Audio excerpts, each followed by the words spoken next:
تایلنډ کې د کثافت لپاره هر ځای کې داسې درې ډسبین یا ډرمونه پراته وي او دلته پکې یو اضافي دا څلورم هم دی چې دا بیخي د اوبو د بوتلو نه جوړ کړی دی ښه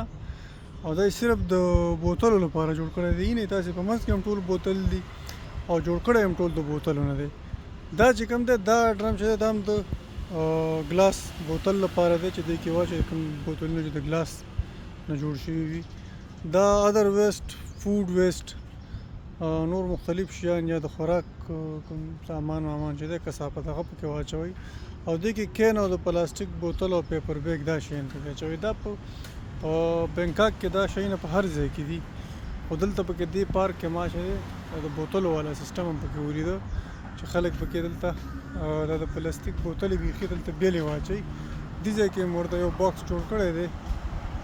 ریسایکل دا بیرته ریسایکل کوي